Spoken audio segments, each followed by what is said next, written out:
Thomas Doherty's journey to stardom didn't begin with flashing cameras or A-list connections. It began on the quiet streets of Edinburgh, Scotland. Born on April 21, 1995, Thomas was raised in a hard-working family with no ties to show business. His parents worked in banking, but Thomas was drawn to a different rhythm. With a natural flair for the arts and a fire for performance, he attended the MGA Academy of Performing Arts in Edinburgh. There, he studied musical theater, singing, dancing, and acting with fierce determination. His path wasn't lined with shortcuts, but it was clear. This wasn't just a phase, it was a calling.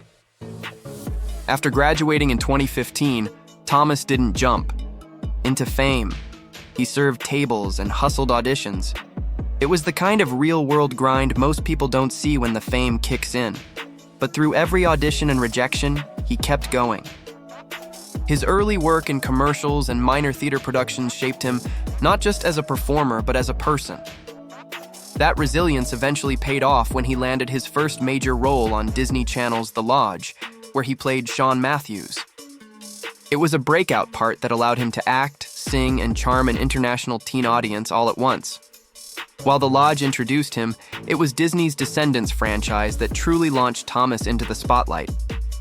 Cast as Harry Hook, the swaggering, leather-clad son of Captain Hook, Thomas brought mischievous energy and raw charisma to the role.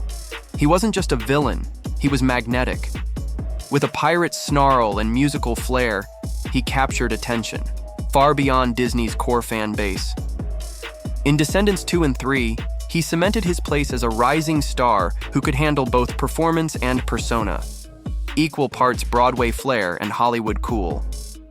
Unlike many who get stuck in the Disney bubble, Thomas was quick to diversify. He played the dangerously charming vampire Sebastian in Legacies, adding gothic mystery to his repertoire.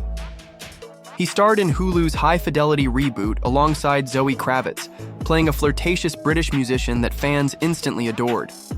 Then came his most daring role yet, Max Wolf in HBO Max's Gossip Girl reboot. Max was bold, fluid, messy, and magnetic. A pansexual playboy who redefined the modern bad boy with depth and vulnerability. Thomas's portrayal wasn't just daring, it was fearless. It showed audiences that he wasn't afraid to challenge norms, both in character and in himself. In 2022, Thomas made his leap into horror with The Invitation, playing the mysterious and seductive Walter DeVille. Set in a gothic English manner, the film allowed him to channel old-school vampire elegance with a modern edge. While the movie received mixed reviews, Thomas's performance stood out. He wasn't just scary, he was captivating. His portrayal proved that he could carry intensity and menace without losing the emotional nuance that sets him apart. It was a pivot point, showing that Thomas wasn't afraid to get dark or carry a film on his own shoulders. Thomas isn't just an actor, he's a trained musical theater performer with a voice and rhythm that can't be ignored. That talent took center stage in Dandelion, 2024, an indie drama where he played Casey, a guitarist who forms an unexpected bond with a singer-songwriter. The film premiered at SXSW and earned praise for its raw emotional beats.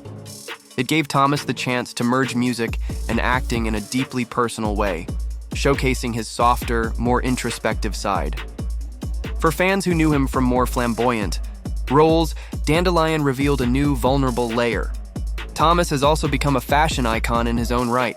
He's graced the pages of GQ, Vogue, and Esquire, often pushing the envelope with bold, androgynous looks.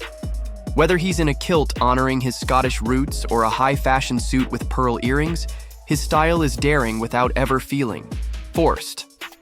He's spoken openly about identity, fluidity, and the importance of challenging gender norms in fashion and beyond. In a world full of curated images, Thomas keeps it real. He doesn't just wear clothes, he tells stories with them. Camila Mendes was born on June 29, 1994, in Charlottesville, Virginia, to Brazilian immigrant parents. Raised in a culturally rich household that emphasized language, family, and tradition, Camila learned to speak Portuguese fluently and often traveled between the US and Brazil. Her family moved frequently, living in Virginia, Florida, Georgia, and even spending a formative year in Brazil when she was 10. These constant shifts gave her a chameleon-like adaptability and a global sense of identity. She didn't just learn how to fit in, she learned how to stand out. That duality of boldness and introspection would later become her greatest strength on screen. As a child, Camila was a born performer. Whether she was reenacting TV shows in her living room or putting on plays for her parents, the spark was always there. Her dream solidified when she began participating in school theater productions. After high school, she enrolled at New York University's prestigious Tisch School of the Arts and later studied at the Stone Street Film Acting Conservatory. Surrounded by aspiring creatives, Camila refined her craft with discipline and purpose. She didn't see acting as a distant dream. It was her future, and she was determined to earn it. Camila's big break came in 2016, just months after graduating, when she landed the iconic role of Veronica Lodge in the CW's Riverdale. The casting was more than just a win. It was a cultural shift. Camila, a proud Latina, was now the face of a character historically portrayed as white. And she didn't just step into the role, she redefined it. As Veronica, she brought elegance, bite, and emotional nuance, helping turn Riverdale into a global sensation. With every smirk, monologue, and breakdown, Camila proved that she wasn't just a pretty face in a teen drama, she was a star in the making. While Riverdale made her a household name, Camila sought to stretch beyond its glossy world. She began taking film roles that showcased her versatility. In The Perfect Date, 2019, she embraced rom-com charm opposite Noah Centineo. In Palm Springs, 2020, she shared the screen with Andy Samberg in a sharp, time-loop sci-fi comedy.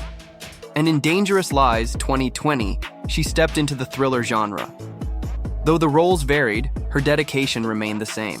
Camila was committed to playing women who were complicated, conflicted, and always human. 2022 marked a turning point when Camila starred in Netflix's dark teen comedy Do Revenge, alongside Maya Hawke. As Drea Torres, Camila delivered a performance that was at once hilarious and heartbreaking. Underneath the sarcasm and school uniforms was a story about identity, reputation, and emotional survival. Critics praised her for bringing gravitas to a genre that's often dismissed. It wasn't just a high school revenge story, it was a layered exploration of female rage, and Camila carried it like a veteran. Camila isn't content with just acting, she's also stepping behind the scenes. In 2024, she co-founded the production company honor role, signaling her desire to take ownership of the stories she tells. She served as executive producer on films like Upgraded and Musica, working closely on everything from casting to tone. For Camila, producing isn't just a credit, it's a responsibility. She wants to create opportunities for others like her, diverse, complex voices who deserve space in an industry that's still catching up.